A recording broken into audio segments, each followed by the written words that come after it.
నమస్తే.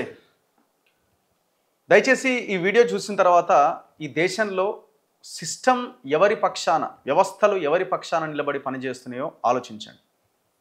కోర్టుల దగ్గర నుంచి, పోలీసుల దగ్గర నుంచి, బ్యాంకుల దగ్గర నుంచి ప్రతి వ్యవస్థ సామాన్యుడి పక్షాన ఎలా నిలబడుతున్నది, ధనికుల పక్షాన, ముఖ్యంగా రాజకీయ నాయకుల పక్షాన, ఇన్ఫ్లుయెన్స్ ఉన్నటువంటి అంటే ప్రభావితం చేసే వర్గాల పక్షాన ఏ రకంగా నిలబడుతున్నదో ఒక్కసారి ఆలోచించండి. ఒక సామాన్య రైతు బ్యాంకుకి వెళ్ళి 1 లక్ష రూపాయల లోన్ తెస్తే ఇవాళ దేశంలో మనం చూస్తున్నాం. ఆ లోన్ కట్టకపోతే ఇంట్లో ఉన్న దర్వాజాలు కూడా ఉడవిక్కబోయిన పరిస్థితి మనం చూసినాం. బండి లోన్ తెస్తే బండి లోన్ సరిగ్గా ఒక 2 ఈఎంఐలు లేట్ అయితే బండి ఎత్తుకపోతాడు. ఇల్లు లోన్ 2-3 ఈఎంఐలు కట్టకపోతే ఇల్లు సీజ్ చేస్తాడు. రైతులు ఒకవేళ పట్టా పాస్ పుస్తకాలు పెట్టి లోన్ తెస్తే ఆ భూమి సీజ్ చేస్తారు. ఇట్లా రైతుల పక్షాన, సామాన్య ప్రజల పక్షాన ఇంత దారుణంగా వ్యవహరించే బ్యాంకులు, బడా పారిశ్రామికవేత్తలు, రాజకీయ నాయకులు తీసుకునే లోన్ల మీద మాత్రం వేల కోట్ల రూపాయలు వాళ్ళని వదిలేస్తున్నాయి. ఒక దారుణమైన విషయం ఇవాళ దేశంలో మన ముందుకు వచ్చింది. సరే, ఇక్కడ కోర్టు ఆధ్వర్యంలోనే వ్యవహారం అంతా నడిచినప్పటికీ ఇందులో మనం ఏం మెసేజ్ని తీసుకోవాల్సిన అవసరం ఉందో డిస్కస్ చేయాల్సిందే. గాయత్రి కన్స్ట్రక్షన్స్ అనే ఒక కంపెనీ, ఆ company owner T Subbirami Reddy and co, అంటే వాళ్ళ కుటుంబ సభ్యులకు సంబంధించిన కంపెనీ. మనందరికీ తెలుసు కదా, ఈ ఉప్పల్కి సంబంధించిన ఉప్పల్ టు మేడిపల్లి వరకు ఉన్న ఎలివేటెడ్ కారిడార్ నిర్మాణం ఫస్ట్ కాంట్రాక్ట్ వచ్చింది గాయత్రి కన్స్ట్రక్షన్స్కి. మేము దివాలా తీసినా మా పని అయిపోయిందని దాని నుంచి తప్పుకున్నారు. అయితే దివాలా తీసినట్టుగా వీళ్ళు బ్యాంకులకు చెప్పుకున్నారు, వ్యవస్థకు చెప్పుకున్నారు. చివరికి ఎన్సిఎల్టీలో ఈ కేసు ఉన్నది. కొన్ని బ్యాంకుల నుంచి, ముఖ్యంగా కెనరా బ్యాంక్తో పాటు bank of Baroda, Punjab national bank, IDBI, ఈ బ్యాంకుల దగ్గర నుంచి ఈ గాయత్రి కన్స్ట్రక్షన్స్ అనే కంపెనీ, టి సుబ్బిరామిరెడ్డి కంపెనీ, ఆయన ఒక పొలిటీషియన్, పారిశ్రామికవేత్త, సినీ నిర్మాత, ఈయన దాదాపు 8,100 కోట్ల లోన్లు తీసుకున్నాడు. ఎంత? 8,100 కోట్లు. ఈ 8,100 కోట్లలో నేను దివాలా తీశానని ఈయన ప్రకటించుకున్న తర్వాత తాజాగా ఆ 8,100 కోట్లలో 70% బకాయిలు, అంటే దాదాపు 5,700 కోట్లు మాఫీ అయిపోయింది. నిన్న జరిగిన వ్యవహారం ఇది, వాళ్ళ పేపర్లలో వచ్చింది చూడండి. 8,100 కోట్ల లోన్ తీసుకుంటే 5,700 కోట్లు మాఫీ అయింది. కేవలం ఈయన 2,400 కోట్ల రూపాయలు కడితే సరిపోతుంది అని ఎన్సిఎల్టీ, అంటే ఈ కంపెనీలకు సంబంధించిన గొడవలు లేకపోతే వాటికి సంబంధించిన కేసెస్ని చూసే ఈ ఎన్సిఎల్టీ కోర్టు నిన్న ఆమోదం తెలిపింది. OTS, one time settlement.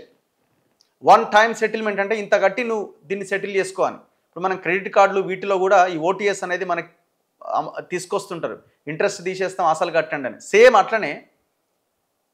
అట్లనే 8,100 కోట్ల రూపాయల్లో 5,700 కోట్లు మాఫీ చేస్తూ 2,400 కోట్లు మాత్రమే కట్టాలని ఎన్సిఎల్టీ ఆమోదం తెలిపింది. ఇవాళ టి సుబ్బిరామిరెడ్డి తిండికి గతి లేకున్నాడా? టి సుబ్బిరామిరెడ్డి కార్లలో తిరుగుతలేడా? టి సుబ్బిరామిరెడ్డికి ఆస్తులు లేవా? చివరికి ఈ కంపెనీ ఎవరికి చెందింది? మళ్ళీ ఇది మార్కెట్లో పెడితే ఎవడు కొనలేదట. చూడండి ఎట్లుంటుందో, ఈ మార్కెట్లో పెడితే ఎవడు కొనలేదట, ఈ దివాలా తీసిన కంపెనీ అని ఎవడు కొనలేదట. ఎవరు కొనకపోతే ఈ 2,400 కోట్లు వీళ్ళు కట్టి ప్రమోటర్స్గా ఉన్న వీళ్ళే, అంటే ఈ టి సుబ్బిరామిరెడ్డికి సంబంధించిన కుటుంబమే దీన్ని మళ్ళీ తీసుకోబోతున్నది. అంటే లోన్ తీసుకున్న 5,700 కోట్లు మాఫీ అయినాయి, కంపెనీ కూడా వీళ్ళ చేతికే వచ్చింది, వీళ్ళ ఆస్తులు ఏమి కరిగిపోలేదు, వీళ్ళ ఆస్తులు వీళ్ళకే ఉన్నాయి. మరి 5,700 కోట్ల ఈ డబ్బులు ఎవరివి? ప్రజలై. ఈ కెనరా బ్యాంక్ కానీ, బ్యాంక్ ఆఫ్ బరోడా కానీ, పంజాబ్ నేషనల్ బ్యాంక్ కానీ, ఐడిబిఐ కానీ రేపు పొద్దున ఈ నష్టపోయినటువంటి డబ్బును ఎవరి మీద తీస్తారు? ప్రజల మీద తీస్తారు. రకరకాల ట్యాక్సుల ద్వారా, రకరకాల పెనాల్టీల ద్వారా, ఇంకో ద్వారా ఈ డబ్బులు మన దగ్గర నుంచి వసూలు చేస్తారు. ఇప్పుడు టి సుబ్బిరామిరెడ్డి అన్నటోడు ఇవాళ లీడరా? పొద్దున లేస్తే శివరాత్రికి, ఆ రాత్రికి, ఈ రాత్రికి పెద్ద పూజలు చేసే ఈయన బ్యాంకులను ఎగ్గొట్టిన డిఫాల్టర్. ఒక రకంగా చెప్పాలంటే ఇట్లాంటి డిఫాల్టర్లు హైదరాబాద్లోనే ఎక్కువ ఉన్నారు. చూడండి ఇవాళ వార్త, హైదరాబాద్కు చెందిన గాయత్రి ప్రాజెక్ట్స్పై దాఖలైన దివాలా పరిష్కార పిటిషన్ కొలిక్కొచ్చింది. వన్ టైం సెటిల్మెంట్ ఓటీఎస్ కింద 2,400 కోట్లు చెల్లించి కంపెనీని తిరిగి సొంతం చేసుకునేందుకు సంస్థ ప్రమోటర్లైన మాజీ ఎంపీ, ఈయన కాంగ్రెస్ ఎంపీ, ఈయన చరిత్ర ఏంది? తిక్కవరపు సుబ్బిరామిరెడ్డి. తిక్కవరపు సుబ్బిరామిరెడ్డి ఈయన 1996 అండ్ 98లో 11వ అండ్ 12వ లోక్సభలకు వైజాగ్ నుంచి ఎన్నికయ్యిండు. 2002 సంవత్సరం నుంచి రాజ్యసభ సభ్యునిగా పనిచేసిండు. ఆనాడు కాంగ్రెస్ గవర్నమెంట్లో ఉన్నది. ఆ తర్వాత 2023 ఆగస్టు 20వ తేదీన కాంగ్రెస్ వర్కింగ్ కమిటీ శాశ్వత ఆహ్వానిత సభ్యుడిగా ఆయన నియమితుడైంది. ఇది ఈయన మళ్ళీ ఈయన ఏంది? ఈయన బీకాం పట్టా పొందిండట. ఇంకా ఈయన ఒక ప్రొడ్యూసరు, ఈయన ఒక పారిశ్రామికవేత్త, ఈయన ఒక పొలిటీషియన్. ఇన్ని ఉన్నాయి ఈయనకు. మళ్ళా చూడండి, ఇప్పుడు ఎవరిని అనాలా? ఇప్పుడు ఆ బ్యాంకు లోన్ ఆయన కట్టనప్పుడు యువతలు ఈయన కూడా దివాలా తీయాలి కదా. ఈయన ఆస్తులు మొత్తం జప్తు చేయాలి కదా, రోడ్డు మీద పడిపోవాలి కదా. బ్యాంక్ ఎందుకు రోడ్డు మీద పడాలా? డబ్బులు కట్టనవాడు కదా రోడ్డు మీద పడాల్సింది. మరి ఏ ఆస్తి సుబ్బిరామిరెడ్డికి సంబంధించి వాళ్ళ బినామీల పేర్ల మీద ఉన్న ఆస్తులన్నింటినీ స్వాధీనం చేసుకోవాలి కదా బ్యాంకులు. 2,400 కోట్లు చెల్లించి కంపెనీని తిరిగి సొంతం చేసుకునేందుకు సంస్థ ప్రమోటర్లైన మాజీ ఎంపీ సుబ్బిరామిరెడ్డి కుటుంబ సభ్యులు చేసిన ప్రతిపాదనకు జాతీయ company law tribunal NCLT Hyderabad bench ఆమోదం తెలిపింది. ఇందులో భాగంగా 750 కోట్లు 90 రోజుల్లో చెల్లించాలన్నట. ఇంక ఈ 2,400 కోట్లు కూడా మరి కడతాడో కట్టడో మరి. అది కూడా మళ్ళీ ఇంకో కేసు వేసి మళ్ళీ అది కూడా కొత్త కథం చేస్తారేమో. కెనరా బ్యాంక్ నేతృత్వంలోని రుణదాతల కమిటీలోని 97% మంది ఇందుకు ఆమోదం తెలిపిరట.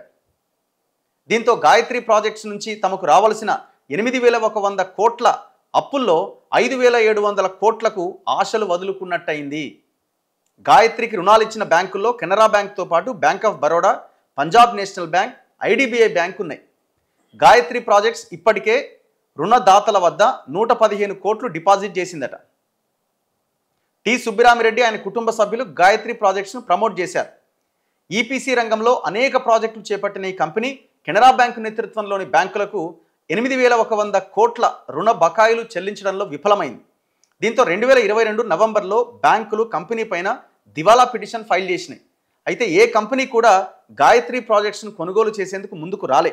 దీంతో 2024 జనవరిలో రుణదాతలు కంపెనీ లిక్విడేషన్కు అనుమతి కోరుతూ NCLTని ఆశ్రయించారు. తాజాగా సుబ్బిరామిరెడ్డి కుటుంబమే OTS కింద 2,400 కోట్లు చెల్లించేందుకు ముందుకు వచ్చింది. దీంతో బ్యాంకులు ఈ రుణ ఖాతాను క్లోజ్ చేయాలని నిర్ణయించాయి. క్లోజింగ్ 5,700 కోట్లు ఖతం.